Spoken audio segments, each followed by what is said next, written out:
جیسی نیت ویسے معاملے پہ بخاری شریف میں موجود ایک واقعہ ہے اور بارہا وہاں پہ ذکر کیا گیا ہے۔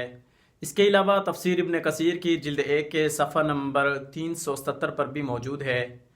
دو دوست تھے، ان میں سے ایک دوست کو کچھ پیسوں کی ضرورت پڑی تو اس نے دوسرے دوست سے کہا کہ مجھے 1000 درہم دے دو، میں فلاں دن فلاں جگہ فلاں تاریخ فلاں وقت آپ کو لوٹا دوں گا۔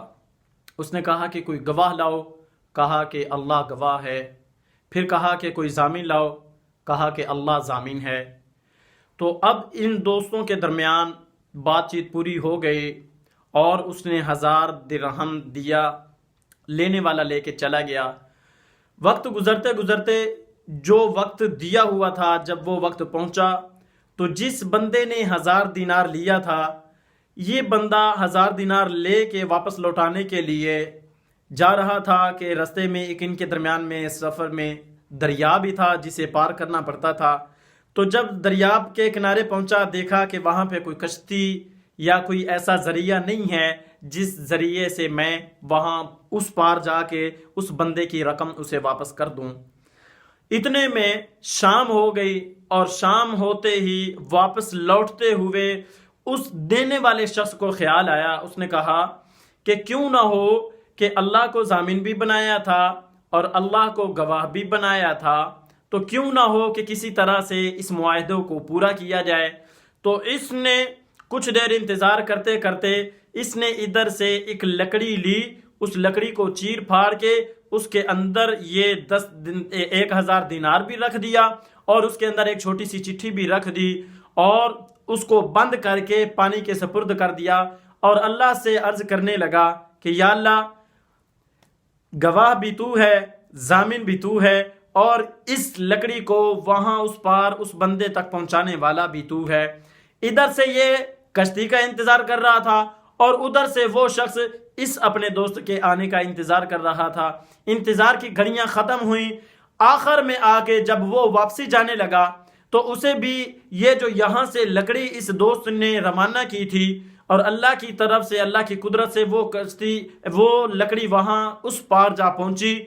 اب اس نے جاتے ہوئے کہا کہ چلو اور تو کچھ ہے نہیں، وہ بندہ بھی نہ جانے کیوں نہیں آیا، تو کیوں نہ ہو کہ چلو یہ جو لکڑی نظر آ رہی ہے اس کو اٹھاؤں، گھر لے جاؤں گا، وہاں پہ اس کو خشک کر کے سکھلا کے اس کے بعد اس کو بالنے کے جلانے کے کام میں لاؤں گا، آگ جلاؤں گا۔ تو پھر اس نے یہ لکڑی اٹھائی، گھر لے گیا، وہاں پہنچا، اسے چیر پھاڑنے کی کوشش کے بعد، اس کے ٹکڑے ٹکڑے کرنے کے بعد دیکھا کہ اس کے اندر سے کچھ سکے نکل رہے ہیں۔ ان کی گنتی کی تو پورا 1000 سکہ تھا اور ساتھ میں ایک وہ چٹھی بھی موجود تھی جو اس بندے نے لکھی تھی، کہا تھا کہ میں اس وجہ سے انتظار کرتے کرتے نہیں آ سکا، تو یہ میں آپ کے سپرد کر رہا ہوں، آپ کی طرف روانہ کر رہا ہوں۔ چند دن بعد وہ بندہ تو بڑا خوش ہوا، چلو دوست نہیں آیا تو الگ بات ہے، لیکن میرے دیے ہوئے پیسے تو مجھے واپس مل گئے۔ اب چند دن کے بعد وہ بندہ پھر جس نے 1000 دینار لیا تھا، 1000 درہم تھا یا دینار تھا، جس نے وہ لیا تھا، وہ واپس 1000 الگ سے لے کے وہاں اس کے پاس پہنچ گیا اور کہا کہ یہ آپ کی رقم ہے۔ اب کی بار اس نے جب دیکھا تو اس نے کہا کہ بھائی آپ کی رقم تو بھیجی مجھ تک پہنچ گئی ہے۔ اس نے کہا کہ بھائی میں تو ابھی آ رہا ہوں، تو آپ تک رقم کیسے پہنچ گئی؟ اس شخص نے کہا کہ جی آپ نے جو چٹھی بھی لکھ کے دی تھی، وہ چٹھی بھی مجھے بامن سکون سلامتی صحیح سالم ملی ہے، اس میں بھی کسی قسم کی کوئی ایسی بات نہیں کہ جس سے مجھے کوئی شک ہو۔ اچھا، تو اب وہ شخص واپس آ گیا۔ اس طرح سے اس واقعے سے، اس سبق سے، اس داستان سے جو ہمیں سبق مل رہا ہے وہ یہ ہے کہ اگر ہم لین دین میں نیت کر لیں واپس کرنے کی تو اللہ کے فضل و کرم سے ہمارے لیے کوئی بھی لی ہوئی چیز واپس کرنا مشکل نہیں ہوگی۔ اگر میرے دوستو آپ کو یہ ویڈیو پسند آئے تو اس سے لائک ضرور کیجیے گا، اور اگر آپ نیو ہیں تو چینل کو سبسکرائب کریں، بیل کو پریس کر دیں تاکہ میری ہر آنے والی ویڈیو آپ حضرات تک پہنچتی رہے۔ اللہ حافظ۔